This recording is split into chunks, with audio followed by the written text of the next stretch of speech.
فإذا برق البصر وخسف القمر وجمع الشمس والقمر يقول الإنسان يومئذ أين المفر كلا لا وزر إلى ربك يومئذ المستقر ينبأ الإنسان يومئذ بما قدم وأخر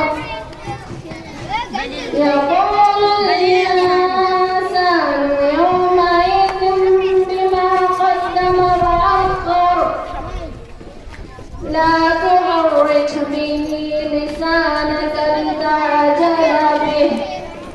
السلام عليكم ورحمة الله وبركاته. وعليكم السلام ورحمة الله وبركاته. ما شاء الله.